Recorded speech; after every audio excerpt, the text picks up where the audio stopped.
마태복음 18장은 마태복음에 기록된 5개의 설교 가운데 네 번째 설교이고 제자들에게만 하신 말씀입니다.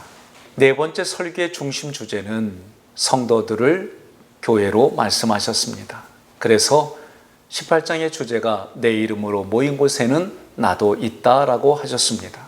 주님의 이름으로 모인 곳을 교회라고 불렀습니다. 주님은 이제 예루살렘에 올라가서 죽으시고 다시 살아나셔서 승천하시게 됩니다. 이런 상황에서 주님은 안타까운 심정으로 교회인 성도들에게 말씀을 하십니다. 이 땅에서 교회인 성도들은 모두가 불완전한 자들이다. 그들이 어떻게 신앙생활을 해야 할지 가르쳐 주셨습니다.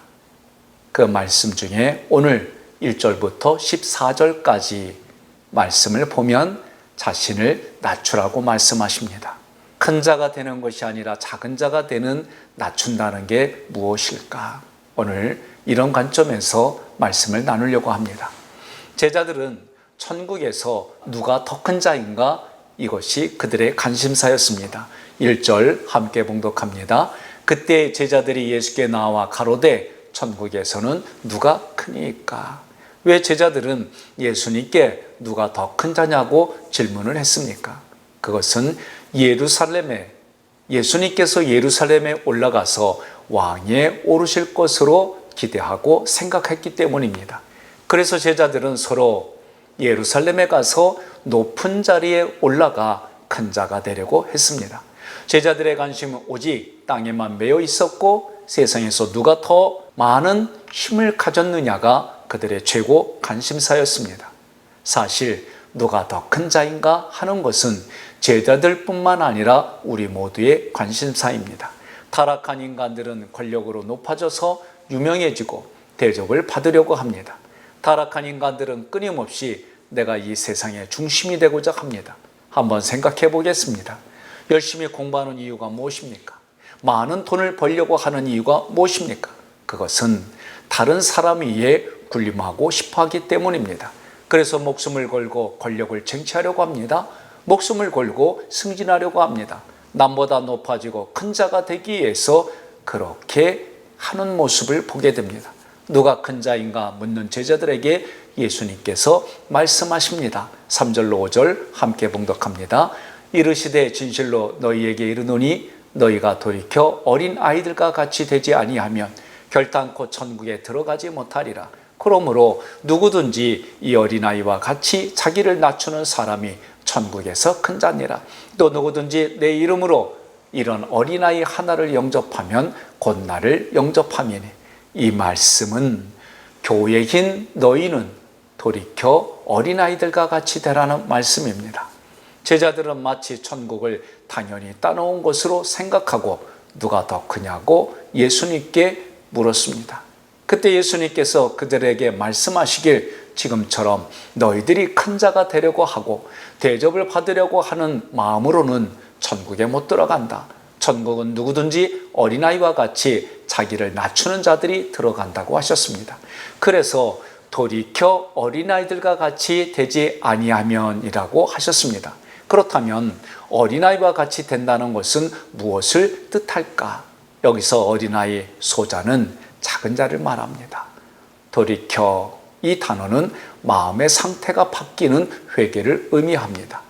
즉, 참 회개는 큰 자가 되고 대접받으려는 교만한 마음이 나는 작은 자입니다. 나는 죄인입니다. 이렇게 바뀌는 모습이 어린아이와 같다는 뜻입니다.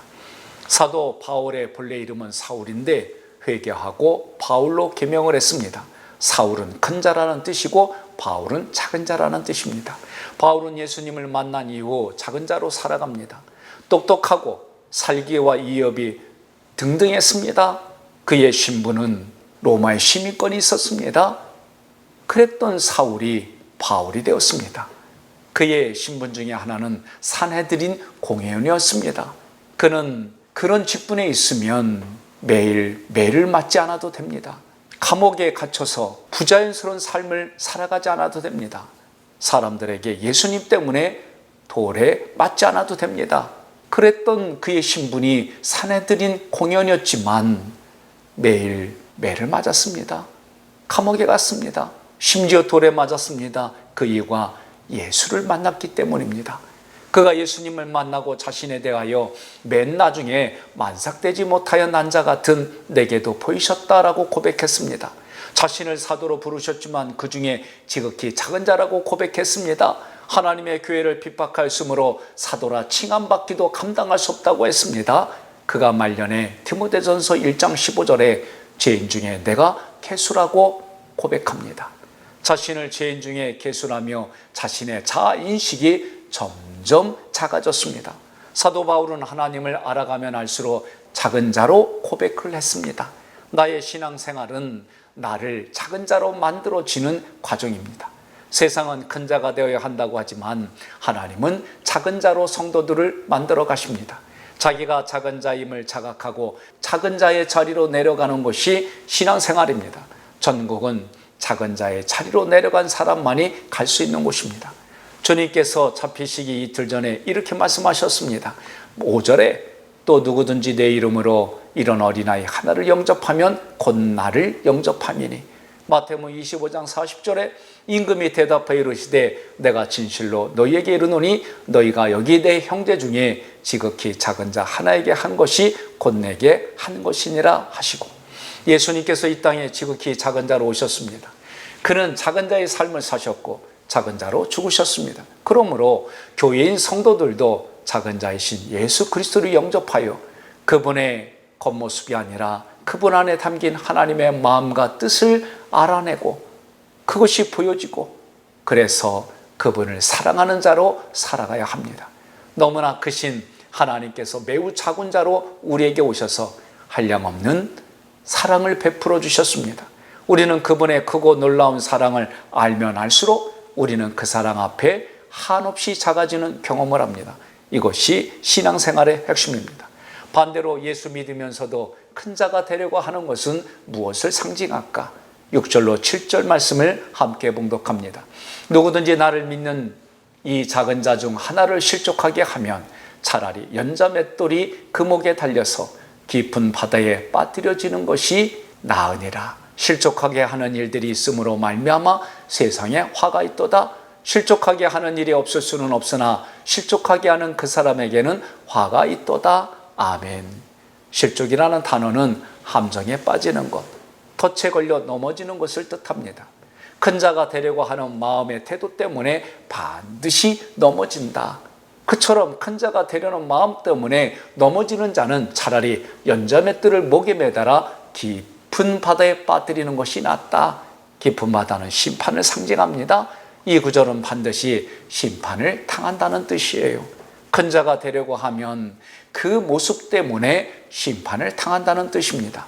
실족해 한 그 사람에게는 화가 있다. 이 구절은 자기가 자신을 실족해 하는 거라는 거예요.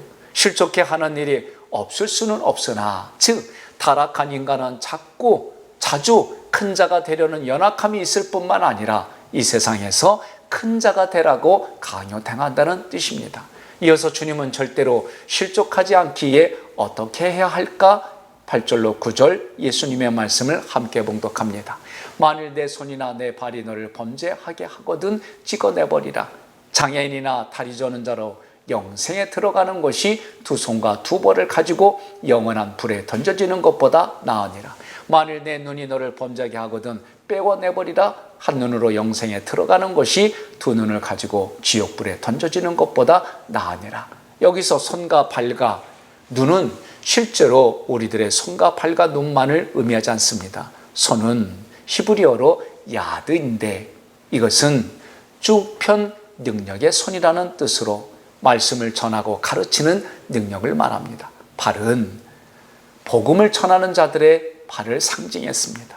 눈은 히브리어로 아인을 번역했는데 이 아인의 뜻은 하나님을 지각하고 인식하는 단어예요. 그러므로 내가 말씀을 이용하여 나를 높여 큰 자가 되려고 하고 하나님을 이용하여 내가 높아지려고 하면 차라리 말씀을 전하지도 가르치지도 말라는 뜻입니다. 18장 10절 함께 봉독합니다. 삼가 이 작은 자 중에 하나도 업신여기지 말라. 너희에게 말하노니 그들의 천사들이 하늘에서 하늘에 계신 내 아버지 얼굴을 항상 배웁느니라. 아멘. 여기서 업신여기다는 대수롭지 않게 생각하다, 멸시하다라는 의미입니다. 이 단어들은 주로 하나님과 하나님의 말씀을 무시하고 멸시하는 데 사용되었습니다. 큰 자가 되려는 자의 눈으로 세상을 보면 하나님의 말씀과 예수 그리스도가 하찮아 보여 멸시하고 업신여긴다. 그렇게 하는 것이 망하는 길이다라고 말씀하는 거예요. 작은 자로 오신 예수님이 작은 자를 찾으십니다. 12절로 13절 함께 봉독합니다.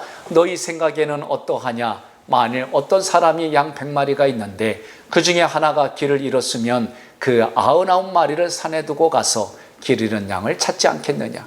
진실로 너희에게 이르노니 만일 찾으면 길을 잃지 아니한 99마리보다 이것을 더 기뻐하리라. 아멘. 여기서 잃은 양 한 마리는 작은 자들을 상징합니다. 주님은 부족하고 연약하여 길을 잃을 수밖에 없는 작은 자들을 찾아 구원합니다. 만일 작은 자를 찾으면 길을 잃지 아니한 99마리보다 이것을 더 기뻐한다고 하셨습니다. 여러분, 나의 주님은 하나님 앞에서 통회하는 작은 자를 찾으시고 그를 사랑하십니다.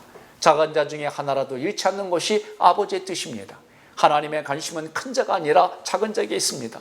교회인 우리도 작은 자이신 예수 그리스도와 연합할 때 작은 자가 되려고 하고 작은 자들을 귀히 여기고 작은 자들을 사랑할 수 있게 된다는 말씀입니다.